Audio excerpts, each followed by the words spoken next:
Imigongo, Patterns of Forgiveness. Let me take you to the rolling hills of Rwanda, a place where stories live in the colors of the earth and the shapes that people create. Here, in the heart of the Great Lakes region of Africa, there's a family, two brothers named Kato and Mugenzi, whose story teaches us about forgiveness and the power of making something beautiful out of brokenness. Kato and Mugenzi grew up in a small village surrounded by green fields and winding rivers. From the outside, their family seemed like any other, but inside, a disagreement had split them apart. It was a fight over something small at first, a misunderstanding about farm work that spiraled into months of silence and cold shoulders. Neither brother wanted to admit they were hurt, and neither wanted to be the first to say sorry.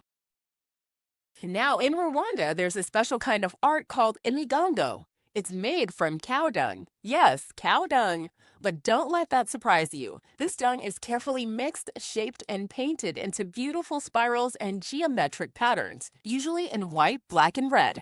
The art is ancient, passed down for generations, and it often tells stories or marks important moments.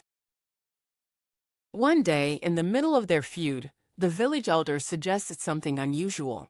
They invited Kato and Mugenzi to join a community project to make a large Imigongo mural. At first, both brothers were reluctant. Why should I work with them? Kato thought. He's the one who started this, Mugenzi muttered to himself. But the elders explained that this project wasn't just about art, it was about healing, about finding a way back to each other with something they both could create. So, with a mix of hesitation and hope, the brothers began working side by side. They gathered the materials, cow dung from the village cattle, clay from the riverbank, and natural pigments made from minerals and plants. As they shaped the dung into thick coils on a wooden board, something began to change. The repetitive motion of spiraling the material, pressing it into smooth curves, made them slow down, listen, and focus.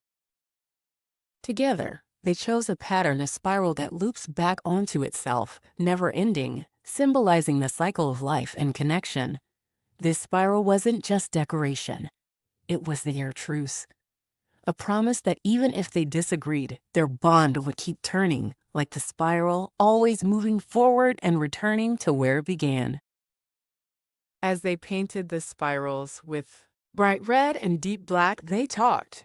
Not about the fight, not right away, but about their childhood, their dreams, the cows they cared for, and the rains that nourished their land.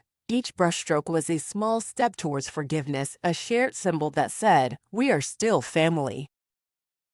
By the time the mural was finished, Kato and Mugenzi were no longer just brothers with a cold silence between them. They were co-creators, partners in something bigger than themselves.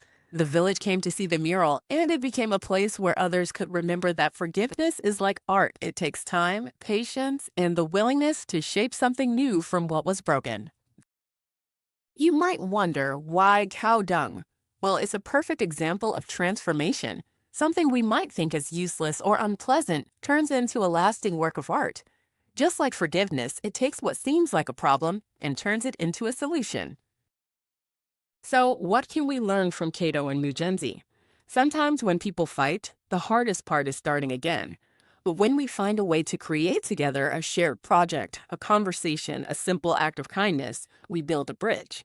Like the spiral in Imigongo art, forgiveness doesn't have to be a straight line. It can loop, circle back, and grow stronger over time. Next time you feel stuck in a disagreement with someone important to you, think of those spirals. Maybe you can find your own way to shape a pattern of peace using creativity, patience, and a little bit of courage. And that's the story of Imigongo, the patterns of forgiveness that remind us that even in the Great Lakes of Rwanda, where the land is rich and the people's hearts are richer, healing can begin with a spiral.